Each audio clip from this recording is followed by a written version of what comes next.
ಮಂಡ್ಯ ಜಿಲ್ಲೆಯ ಮಂಡ್ಯ ವೈದ್ಯಕೀಯ ವಿಜ್ಞಾನ ಸಂಸ್ಥೆಯಲ್ಲಿ ಕಳೆದ 6 ತಿಂಗಳಿನಿಂದ ಅಲ್ಲಿಯ ಅವ್ಯವಸ್ಥೆಯ ಬಗ್ಗೆ ಸಮಗ್ರವಾಗಿ 40ಕ್ಕೂ ಹೆಚ್ಚು ದೂರುಗಳನ್ನ ವೈದ್ಯಕೀಯ ಶಿಕ್ಷಣ ಇಲಾಖೆಯ ಪ್ರಧಾನ ಕಾರ್ಯದರ್ಶಿಯವರಿಗೆ ಖುದ್ದು ದೂರು ಕೊಟ್ಟು ಇದರ ಬಗ್ಗೆ ಸಮಗ್ರವಾಗಿ ಉನ್ನತ ಮಟ್ಟದ ತನಿಖೆ ಮಾಡಿ ಅಂತ ನಾನು ಅವರಲ್ಲಿ ಆಗ್ರಹಿಸಿದ್ದೆ.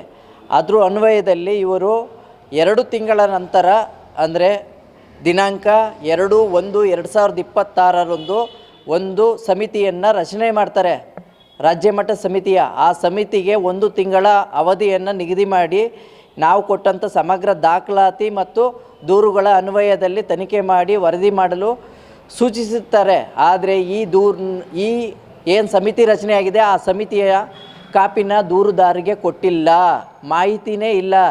ನಾನು ದಿನಾಂಕ 17/2/2026 ಪ್ರಿನ್ಸಿಪಾಲ್ ಸೆಕ್ರೆಟರಿ ಅವ್ರನ್ನ ಭೇಟಿ ಮಾಡಿದಾಗ ಅವರು ಇರಲ್ಲ. ಅವ್ರ ನಂತರ ಇದ್ದಂಥ ಜಂಟಿ ಕಾರ್ಯದರ್ಶಿ ವೆಂಕಟೇಶ್ ಮೂರ್ತಿಯವ್ರನ್ನ ನಾನು ಭೇಟಿ ಮಾಡಿದಾಗ ಇದ್ರ ಬಗ್ಗೆ ಮಾಹಿತಿ ಕೊಡಲ್ಲ. ಏನು ತನಿಖೆ ಆಗಿದೆ ಅಂದರೆ ಏನೂ ಹೇಳಲ್ಲ. ಅಲ್ಲಿ ಇದೇ ಸಂಸ್ಥೆಯ BK ಚಂದ್ರಶೇಖರು ಇರ್ತಾರೆ. ಅವರು ನನ್ನನ್ನು ಕಚೇರಿಯಿಂದ ಹೊರಗಡೆ ಹೋಗುವಂಥ ಏಕವಚನದಲ್ಲಿ ಹೇಳಿ ಕಳಿಸ್ತಾರೆ ಅಲ್ಲಿಂದ.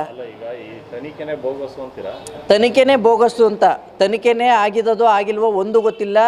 ಇವ್ರು ನೇಮಿಸಿರದೆ ಅವರ ಪರವಾಗಿ ತನಿಖೆ ನಡಿಬೇಕು ಅನ್ನೋ ರೀತಿಯಲ್ಲಿ ನೇಮಿಸಿರೋಂಗಿದೆ. ಇದು ನಮಗೆ ಮಾಹಿತಿ ದೂರು ಕೊಟ್ಟರು, ನಾವು ದಾಖಲಾತಿ ಕೊಟ್ಟರು. ನಾವು ಅದು ದೂರದಾರನೇ ಇನ್ವಾಲ್ವ್ಮೆಂಟ್ ಇಲ್ದೇ, ದೂರದಾರಿಗೆ ಮಾಹಿತಿ ಇಲ್ದೇ ನೀವು ಯಾವ ರೀತಿ ತನಿಖೆ ಮಾಡ್ತೀರಿ ಪಾರದರ್ಶಕವಾಗಿ?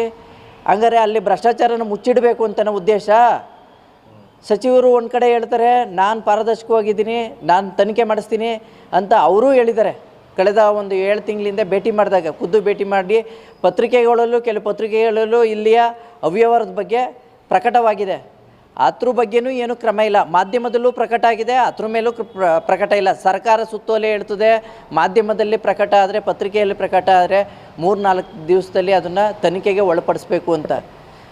ಯಾವ ತನಿಖೆನೂ ಇಲ್ಲ. ಒಬ್ಬರ ಮೇಲೆ ಶಿಕ್ಷೆ ಕೊಡೋಕ್ಕಾಗಲ್ವಂತೆ. ಓಪನ್ ಆಗಿ ಹೇಳ್ತಾ ಇದ್ದಾರೆ ನಿರ್ದೇಶಕರು. ನಮ್ಮ ಸಂಸ್ಥೆಯಲ್ಲಿ 32 ಲೋಕಾಯುಕ್ತ ಪ್ರಕರಣ ಇದೆ. ಆ ಪ್ರಕರಣಗಳಿಗೆ ಇಲ್ಲಿವರೆಗೂ ಯಾರ ಮೇಲೂ ತನಿಖೆಯಾಗಿ ಸಾಬೀತಾಗಿಲ್ಲ. ಒಬ್ಬರ ಮೇಲೂ ಸಸ್ಪೆಂಡ್ ಆಗೋದಿಲ್ಲ. ನಮ್ಮ ಸಂಸ್ಥೆಯಲ್ಲಿ ಯಾರನ್ನೂ ತೆಗಿಯೋಕ್ಕಾಗಲ್ಲ. ಓಪನ್ನಾಗಿ ಹೇಳ್ತಾ ಇದ್ದಾರೆ ನನಗೆ.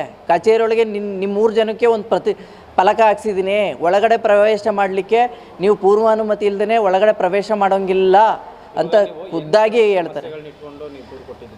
ನಾನು ಮೊದಲನೇದು BK ಚಂದ್ರಶೇಖರ ಅನ್ನೋರು ನಕಲಿ ಅಂಕಪಟ್ಟಿಗಳನ್ನ ಸಲ್ಲಿಸಿ ಅವರು ಹುದ್ದೆ ಮತ್ತು ಪದೋನ್ನತಿ ಅಂದರೆ ಕೇಡರ್ ಚೇಂಜ್ ಮಾಡಿದ್ದಾರೆ. ಅವರು ವೈದ್ಯಕೀಯ ಪ್ರಮಾಣ ಪತ್ರನ ಸುಳ್ಳು ಸೃಷ್ಟಿಸಿ ಅದೇ ಸಂಸ್ಥೆ ಒಳಗಡೆ ಅವರು ಫಾರ್ಮಸಿಸ್ಟಿಂದ FDA ಹುದ್ದೆಗೆ ಹೋಗಿದ್ದಾರೆ. 2ನೇದು ಬಂದು ನರ್ಸ್ಗಳ ಹಗರಣ ಆಗಿದೆ. ಏನು ಅಂದರೆ ನರ್ಸ್ಗಳನ್ನ ವರ್ಗಾವಣೆ ಮಾಡ್ಬೇಕಾದ್ರೆ 80% ಇರಬೇಕು ಅಲ್ಲಿ ಆಸ್ಪತ್ರೆಯಲ್ಲಿ, ಅವಾಗ ಮಾತ್ರ ವರ್ಗಾವಣೆಗೆ ಇದಿರೋದು ಅಂತ ಸರ್ಕಾರಿ ಸುತ್ತೋಲೆ ಇವ್ರದೇ ಇದೆ. ಆ ಸುತ್ತೋಲೆನ ಉಲ್ಲಂಘನೆ ಮಾಡಿ ಇವರು ಸರ್ಕಾರದಿಂದ ಬಂದಿದೆ ಅಂದ್ಬಿಟ್ಟು ಲೆಟ್ರ್ ಅಂದ್ಬಿಟ್ಟಿದೆ, ಯಾರ್ಯಾರ ಶಿಫಾರಸು ಲೆಟ್ರುಗಳನ್ನ ತಗೊಂಡಿದೆ. ಇವ್ರು ದುಡ್ಡು ತಗೊಂಡಿದೆ ಲಂಚನ. ಒಂದು ನರ್ಸ್ಗಳನ್ನ ಟ್ರಾನ್ಸ್ಫರ್ ಮಾಡಲಿಕ್ಕೆ 5-10 ಲಕ್ಷ ಡಿಮ್ಯಾಂಡ್ ಮಾಡಿ ಸಚಿವರ ಹೆಸರು ಬಳಸಿದ್ದಾರೆ. ಹಲವಾರು ಬಾರಿ ಬಳಸಿ ದುಡ್ಡನ್ನು ವಸೂಲು ಮಾಡಿ 66 ಜನ ಗಂಟನೂ ವರ್ಗಾವಣೆ ಮಾಡಿದ್ದಾರೆ ಕಳೆದ 2 ವರ್ಷದಲ್ಲಿ. ಈಗ ಅದು ICU ಬಾಕ್ಲಾಕಿತ್ತು, ನಿಮ್ಗೆ ಗೊತ್ತಿದೆ. ಯಾಕೆ ಅಂದರೆ ಈ ಸಿಬ್ಬಂದಿ ಕೊರತೆಯಿಂದ. ಮತ್ತು ಅಲ್ಲಿ ನರ್ಸ್ಗಳ ಕ್ವಾರ್ಟರ್ಸಲ್ಲಿ ಅನಧಿಕೃತವಾಗಿ ಅರೆಕಾಲಿಕದವ್ರಿಗೆ ಮತ್ತು PG ಸ್ಟೂಡೆಂಟ್ಗಳಿಗೆ ವೈದ್ಯರು ಇರುವಂಥ ವಸತಿ ಗೃಹಗಳನ್ನ ಇವರು ಅನಧಿಕೃತವಾಗಿ ಕೊಟ್ಟಿದ್ದಾರೆ. ಅದು ನಷ್ಟ ಉಂಟು ಮಾಡಿರೋದು ಇದೇ ನಿರ್ದೇಶಕರು ಪ್ರಭಾರಿ. ನೆಕ್ಸ್ಟು 7 ಕೋಟಿ ಕಟ್ಟಿ ಬಿಲ್ಡಿಂಗ್ ಕಟ್ಟಿದ್ದಾರೆ ನರ್ಸ್ಗಳಿಗೋಸ್ಕರ, ಹೊಸ ಕ್ವಾರ್ಟರ್ಸ್ ಕಟ್ಟಿದ್ದಾರೆ.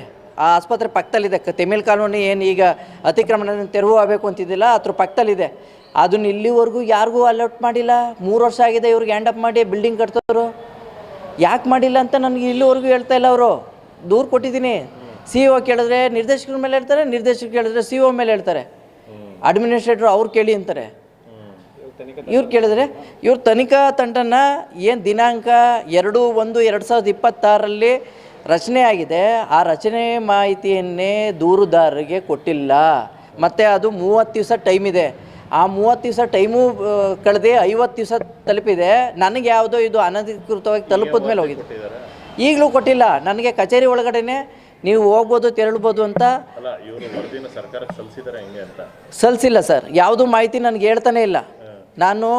ನಾನು ಲೆಟ್ರ್ ಕೊಡ್ತೀನಿ, ನೀನು ಲೆಟ್ರ್ ಕೊಟ್ಟರು ಅದು ಟಪಾಲಲ್ಲಿ ಇರ್ತದೆ ಅಂತಾರೆ. ಕಾಟಾಚಾರದ ತನಿಖೆ. ಲೆಟ್ರ್ ಕೊಟ್ಟರು ನೀನು ಟಪಾಲಲ್ಲಿ ಇರ್ತದೆ ಅಂತ ಹೇಳ್ತಾರೆ. ಏನು ಅರ್ಥ ಹಂಗಾರೆ? ಪ್ರಜೆಗೆ ಹಕ್ಕಿಲ್ವಾ? ನಾನು ನಾಗರಿಕನಾಗಿ ಇಲ್ಲಿ ಕೇಳಬಾರ್ದಾ? ನಾನು ದೂರು ಕೊಟ್ಟನು. ಸರಿಯಾಗಿ ಆಗಬೇಕು. ಮತ್ತು ಈ ತನಿಖೆಯನ್ನು ನೀವು IAS ಅಧಿಕಾರಿಗಳ ನೇತೃತ್ವದಲ್ಲಿ ಬೇರೆ ಬೇರೆ ಇಲಾಖೆಯ ಅಧಿಕಾರಿಗಳಿಂದ ತನಿಖೆ ಮಾಡಬೇಕು ಅನ್ನೋದು ನನ್ನ ಆಗ್ರಹ ಆಗಿದೆ. ಇಡೀ ಭ್ರಷ್ಟಾಚಾರಕ್ಕೆ ಹೊಣೆ ಹೊತ್ತಿರುವಂಥ ನಿರ್ದೇಶಕರನ್ನು BK ಚಂದ್ರಶೇಖರನ್ನು ಅಮಾನತು ಮಾಡಬೇಕು, ಅನಂತರ ತನಿಖೆ ಮಾಡಬೇಕು. ಹಲವಾರು ದಾಖಲಾತಿಗಳನ್ನ ನಾಶಪಡಿಸುವಂಥ ಸಾಧ್ಯತೆಗಳು ಹೆಚ್ಚಿದ್ದು, ಈಗಾಗಲೇ ಕಡತಗಳು ಲಭ್ಯ ಇಲ್ಲ ಅಂತ ಮಾಹಿತಿ ಏಕ್ನಲ್ಲಿ ನಮ್ಗೆ ಕೊಡ್ತಾ ಇದ್ದಾರೆ ನಿರಂತರವಾಗಿ. ಹಾಗಾಗಿ ಈ 3 ಜನ ಏನು MS ಇದ್ದಾರೆ, ಶಿವಕುಮಾರ್ ಅವರು, ಪ್ರಭಾರಿ ನಿರ್ದೇಶಕರಾದಂಥ ಅನರ್ಹರು ಅಂತ ಹೇಳಿದ್ದಾರೆ ಹೈಕೋರ್ಟಲ್ಲೂ, ಅವ್ರನ್ನ BK ಚಂದ್ರಶೇಖರ್ ಇವ್ರನ್ನ ಹೊರಗಿಟ್ಟು ಇಲ್ಲ ರಜೆ ಮೇಲೆ ಕಳಿಸ್ಬೇಕು, ಇಲ್ಲ ಬೇರೆ ಸಂಸ್ಥೆಗೆ ವರ್ಗಾವಣೆ ಮಾಡಿ ತನಿಖೆ ಮಾಡಬೇಕು ಅನ್ನೋದು ನನ್ನ ಆಗ್ರಹ ಆಗಿದೆ, ನನ್ನ ಮನವಿಯಾಗಿದೆ. ನಮ್ಮ YouTube ಚಾನೆಲ್ನ ಸಬ್ಸ್ಕ್ರೈಬ್ ಆಗಿ, ಲೈಕ್ ಮಾಡಿ, ಪಕ್ಕದಲ್ಲಿ ಕಾಣಿಸೋ ಬೆಲ್ ಐಕನ್ನ ಕ್ಲಿಕ್ ಮಾಡಿ.